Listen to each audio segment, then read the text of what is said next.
Comme ça, on va évoluer ensemble. T'inquiète, la tête va tout enregistrer. Non, on vient déjà de la saturer avec.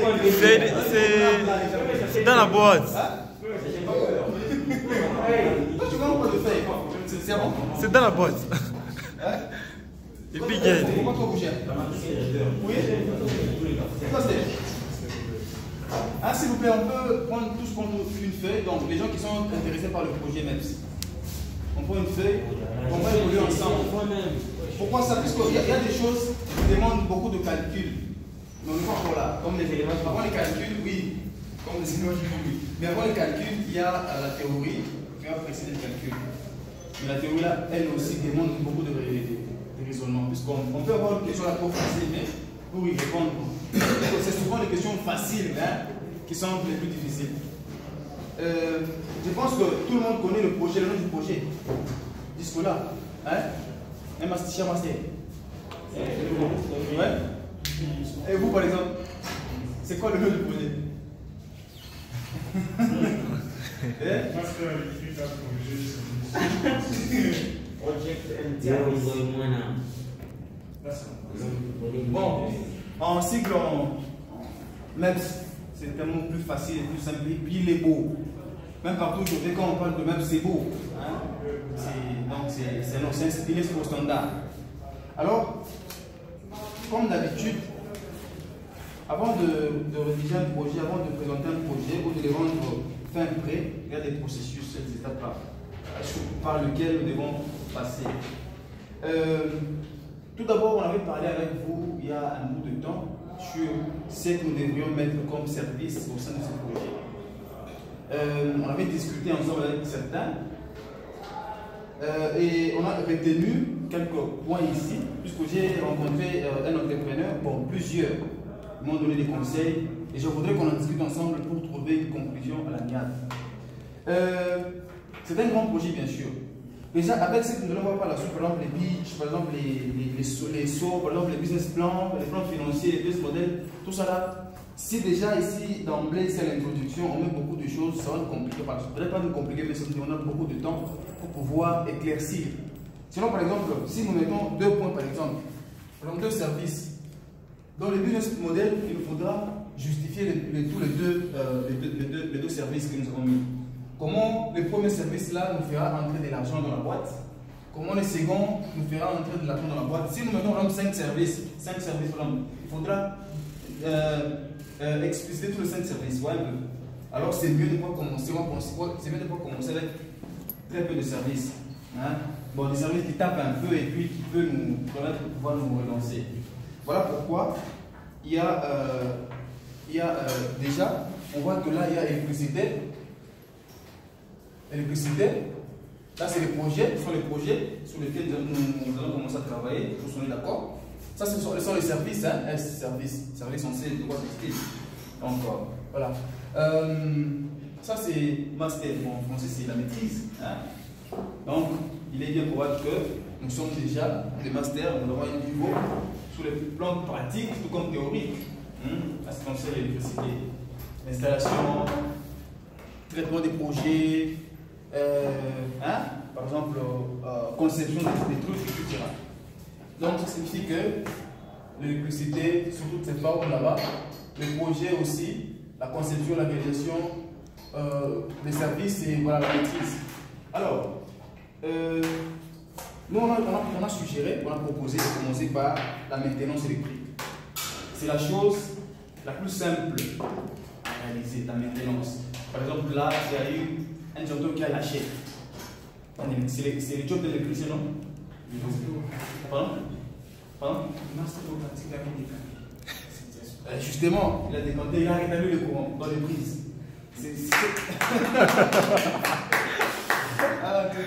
Il a rétabli le courant. Il est fort. La maintenance, c'est pas seulement ça, il peut y avoir par exemple les moteurs qui sont à l'arrêt, il peut y avoir dans une maison d'installation qui est, tu vois moi, qui a bousillé un tout petit peu, il faudrait remplacer, il faudrait réajuster un tout petit peu la maintenance, remplacer, tout ça, la maintenance. Donc assurer un bon fonctionnement du courant électrique. Ça en tout cas, si on est ensemble avec moi, on peut, ça c'est la maintenance.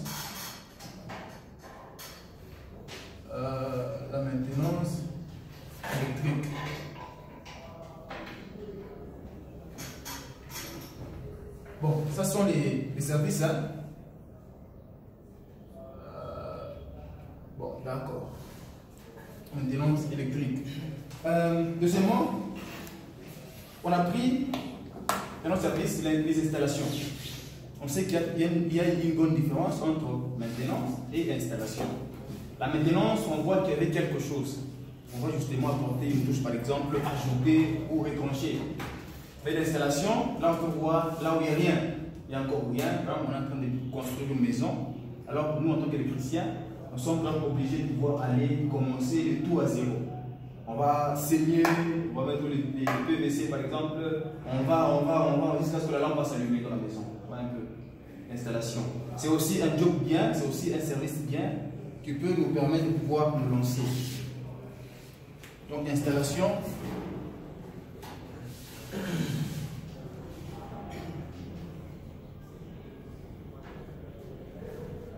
Installation électrique. Troisièmement, c'est même ça, hein, le grand P ici, les projets, la conception, la rédaction de projets.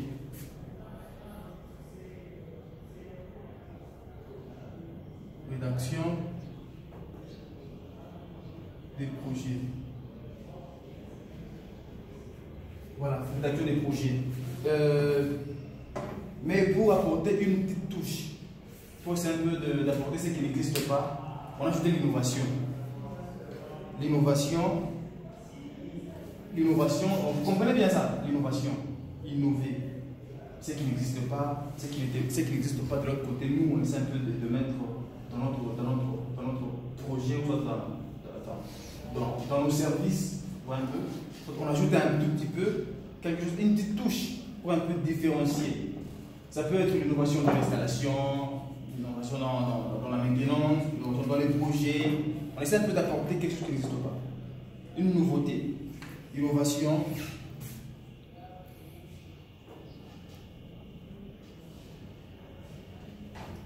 Innovation. Et puis, on avait parlé justement de la formation. C'est aussi un point très capital et très crucial qui peut nous permettre de pouvoir nous relancer, évidemment. La formation.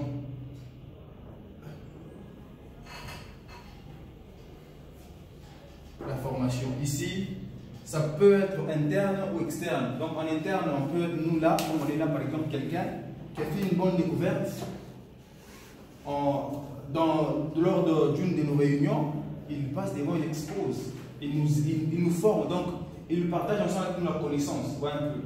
Ce que lui a découvert, il partage avec nous, ce que l'autre a découvert, ce que l'autre sait déjà très bien, il partage ensemble avec nous, question que nous puissions tous évoluer comme ça.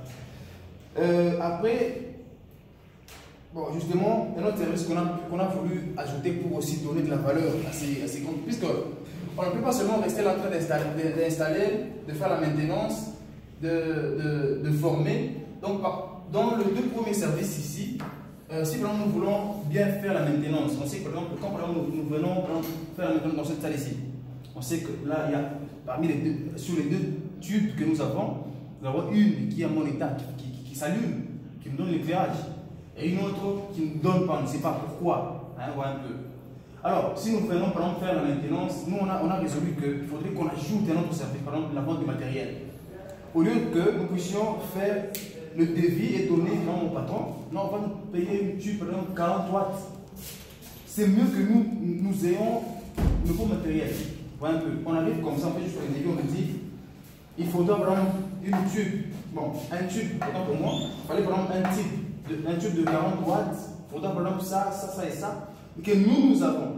On nous taxe seulement, lui nous donnera justement l'argent et nous on nous fournira le tube qu'il en aura besoin. Voilà un peu. Donc on a trouvé que ce point-là, il va également être très bénéfique au sein de cette boîte. Voilà pourquoi on a ajouté ces points-là, la vente de matériel.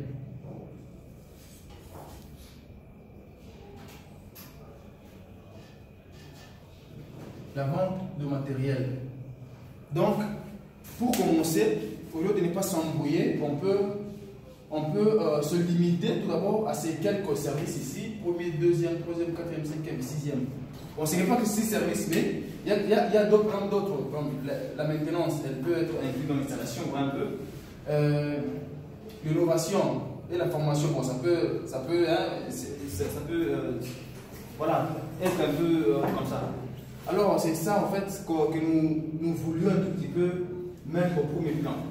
Puisque, si par exemple, quelqu'un nous demandait de savoir comment, par exemple, si nous voulons prendre un financement, par exemple, ou une subvention, ou un coup de main, quelqu'un peut venir avant de nous financer, vous demandera par exemple, de nous présenter ce projet. Vous dites, comment moi, un investisseur, je peux récupérer mon argent, voir un peu. Pour que quelqu'un te finance, il doit d'abord savoir comment l'argent va rentrer, voir un peu. Alors, on peut le. Pardon? Les délais de récupération du capital investi. Voilà, justement. Mais déjà, avec ça, on sait que la maintenance, ça fait rentrer de l'argent. Quand on fait une maintenance, il y a une facture qui tombe juste après la maintenance. Quand on installe, oui, après l'installation, il y a une facture. Le projet ici, bon, ça on peut d'abord mettre entre parenthèses. L'innovation ici, on peut aussi mettre entre parenthèses. La formation, ça peut être payante ou gratuite, ouais, un peu. Donc là, on peut prendre les deux, entre parenthèses. Mais la vente de matériel, mais ça c'est le commerce. On paye, par exemple, on achète 10 lampes, par exemple, au prix des gros. Par exemple, on achète une lampe à 500 francs, c'est un exemple. Nous, on vient revendre la même lampe à 700 francs, mais on a 200 francs de surplus, de bénéfices. Donc autant de lampes que nous allons vendre, nous avons 200 francs pour autant de lampes vendues. Donc on sait très bien que là, l'argent va rentrer là-bas, et puis voilà. Donc ça peut bien fonctionner. Voilà un peu. Et puis à part ça, il y a d'autres choses par la suite que nous verrons qui feront également entrer de l'argent. Donc ça d'abord, je ne sais pas si quelqu'un a une opinion contraire ou a un ajout sur ce que j'ai pu énumérer là-bas, qui a découlé dans des rencontres avec des amis, des collaborateurs. Oui. L'idée est bonne, Oui. mais je voudrais juste ajouter quelque chose au niveau de l'innovation. Ok. Je ne sais pas si vous vous êtes rendu compte ces derniers temps, il y a un service qui s'est ajouté dans l'innovation, par exemple le mariage, fête, réunion et tout ça, l'innovation électrique. Justement. Je ne sais pas si vous voyez, mais ça. Oui. Je ne sais pas si vous avez pensé ou pas à ça, je pense que ça pouvait aussi faire quelque chose sur mon pays et trouver une place là. Dans quel sens? Donc la décoration ou bien? Vous parlez de la décoration bien? Oui, donc la décoration électrique. Tu vois, dans le sens où on paye le matériel qui va nous aider à pouvoir décorer la manifestation, par exemple. Décorer avec la lumière. Décorer avec la lumière, voilà. Ok, c'est une bonne idée. Et comme ça, quand on a un marché de ces gens-là, Oui. on va le matériel. En plus, avec ça, c'est fait louer. Justement, oui. C'est pas qu'on va commencer à payer à chaque fois une lampe. Non, on installe, on paye, à la fin, on paye le matériel. C'est une très bonne idée, oui. Vous aussi pensez à ça? Oui, c'est une très bonne idée. Vous avez compris ce qu'il a dit? Oui. C'est une très bonne idée. C'est pas quelqu'un d'autre. Pour moi, c'est peut-être une question. Oui. Je sais pas. Au niveau des projets, pourquoi, bon, je ne sais pas la raison pour laquelle vous avez parlé de la rédaction, mais je voulais beaucoup plus souhaiter mettre en conception. Conception, rédaction, c'est écrire. Et lorsqu'on parle de la conception, il y a tout. Il y a la rédaction, il y a beaucoup de choses. J'aurais préféré qu'on parle de la conception du projet, qui peut peut-être passer par écrit. Mais c'est aussi mieux que conception des projets. Oui, c'est bien facile. Donc, à la place de la rédaction, on met conception. Ouais, c'est mieux. Et pour les restes, peut-être pas réfléchir autrement, mais on va toujours proposer. Ok. Moi, j'aimerais qu'il y ait quelqu'un qui puisse être là en train d'écrire. Parce que tout ce que nous mettons ici, je n'aime pas ça ici dans le cahier. Et donc, il y a d'autres idées qui viendront pendant que nous sommes en train de discuter. Et vous écrivez, hein? Voilà. Ça, c'est. Ça, c'est. Il a écouté comment moi Ça, c'est le secrétaire des MEPS. La première. Ça, c'est la première partie. Je pense que ça, là, on a défini. Donc, même si quelqu'un venait nous demander c'est quoi MEPS, on peut lui dire c'est une structure qui met en c'est une structure créée par nous, qui sommes ici présents, une structure qui vous présente des services qui sont le suivant et qui est beaucoup plus calé tout d'abord dans l'électricité. déjà on sait comprendre que chacun de nous peut développer ici. Il peut développer avec ses mots. Il vous dit la maintenance, ça on peut faire ça, ça on peut faire ça. L'installation de même, donc chacun peut développer tout ce que nous avons mis là comme service qui seront au sein de cette boîte. Je voudrais qu'on passe à la deuxième partie. Après avoir décrit le mot MEPS, après avoir énuméré les services que nous allons commencer à offrir à nos clients, après avoir présenté ça comme ça, on va passer maintenant à l'étape suivante. Là, ce sera maintenant l'analyse, qu'on va appeler l'analyse SWOT. C'est en anglais. SWOT. SWOT. Voilà, vous êtes bon en anglais. Hein? Ça c'est quoi? Ça c'est quoi? Ça c'est quoi? Et... Bon, ça c'est strength, weakness, opportunity and threat. Voilà. En français, là nous allons voir les forces, on va voir là les faiblesses, là sont les opportunités et après opportunité, nous avons qu'est-ce que nous avons? Nous avons le menace ou le risque. Donc déjà nous voulons mettre quelque chose en place. On doit étudier nos forces, on doit savoir pourquoi nous voulons mettre MEPS en place. Est-ce qu'il n'y a pas une autre branche qui est déjà sur le marché, qui est déjà reconnue par exemple, qui offre le même service que nous? Ça peut être, la réponse peut être oui ou non. Si oui, pourquoi nous voulons ajouter un autre service pareil, une autre branche pareille? Sinon, est-ce que, bon, sinon, ça n'a jamais existé, ou ça a existé? Si ça a existé, pourquoi ça existait et ça n'existe pas? Ouais, un peu. Si ça existait, ça n'existe pas, pourquoi c'est tombé? Pourquoi ça a commencé, ça n'a pas tenu? Ouais, un peu. Tout ça, même si ça existe déjà, on peut se dire pourquoi. Bon, qu'est-ce que nous pouvons adopter comme politique pour pouvoir aller sur le marché, conquérir le marché et voilà, nous imposer sur le marché, ouais, un peu. Tout ça, si aujourd'hui on voit des gens, des entreprises naître et après un certain moment ils tombent en faillite, c'est à cause de ça. Peut-être qu'ils n'étudient pas ça. Par exemple, tu es dans un quartier, il y a par exemple une maman qui vend les beignets là-bas. Tu arrives là-bas, tu commences à vendre des beignets. Tu ne sais pas par où elle a commencé, ouais, un peu. Tu ne sais pas c'est quoi son secret. Tu ne sais pas qu'est-ce qu'elle fait tout le jour pour maintenir au moins son tempérament. Toi, tu peux juste venir comme ça.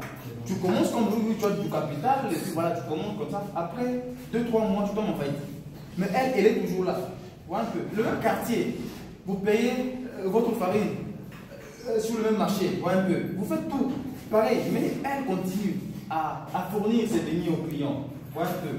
Alors, c'est beaucoup mieux de pouvoir apprendre ceci. Donc, avant de vous lancer, en fait, les forces ici, hein, en termes faciles, les forces mondiales sont les domaines dans lesquels vous êtes objectivement meilleur. Avant de commencer un projet, ou un peu. Par exemple, vous dites non, moi je vais devoir mettre en place un projet de la fabrication de pain. Hein, donc, mettre en place une boulangerie, la fabrication de pain. Alors, les forces, vous devez les cocher, les écrire, les lister en fait. Les domaines dans lesquels vous êtes relativement meilleur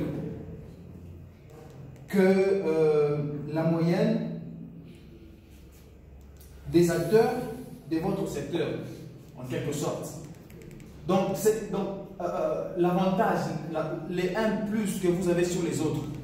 Bien sûr, il y a d'autres boulangers dans votre quartier, mais vous, par exemple, vous avez travaillé pendant 10 ans dans la boulangerie. C'est quelle boulangerie? Par exemple, le Roi. Par exemple, Bon Pain, par exemple, le Moulin d'Or, vous avez passé 10 ans là-bas. Par exemple, comme gérant, comme même travailleur. Vous avez beaucoup plus d'expérience. Vous pouvez fabriquer un pain même les yeux fermés, vous voyez. Donc vous maîtrisez très bien ce domaine-là. C'est une force, n'est-ce pas? C'est une force. Mais ça, quand vous dites en tout cas, moi en tout cas, en matière de pain, je suis meilleur. Je vais le faire. C'est une force. Ouais, un peu. Nous aussi, MEPS. Donc le tableau se dessine comme ça. se dessine comme ça. Là, nous avons les forces. Là, nous avons faiblesse. Bon, c'est toujours. Voilà, nous avons la opportunité. Opportunité, et là, nous avons menace. Menace. Les forces, en fait, c'est ça. Les avantages collectifs que vous avez. Je vais mettre en place telle structure. Quels sont les avantages que j'ai? Par exemple, j'ai des diplômes. Pour un peu. J'ai des diplômes, je suis ingénieur. Ce sont des forces. Donc, vous dites en tout cas, moi je suis capable, j'ai été certifié. Les avantages, le savoir-faire. En tout cas, moi j'ai fait beaucoup de stages. En termes pratiques, je suis meilleur. Je maîtrise très bien. J'ouvre les moteurs, je conçois les moteurs, etc. Le brevet, les brevets et autres avantages qui vous donnent une avance. Ce sont ça les forces. Vous me comprenez? Alors ici en tant que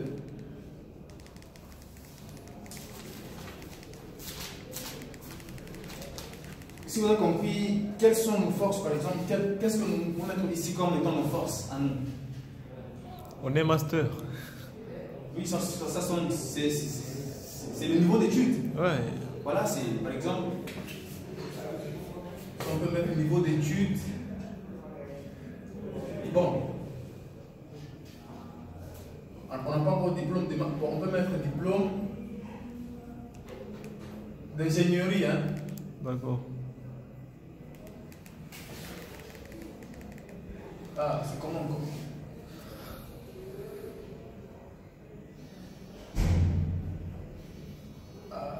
C'est ce que tu avais écrit. NG. Oui, c'est ce que tu avais écrit. Comme ça? Avec. C'est justement, c'est une force ça. C'est une force. C'est une force en tout cas. Puisque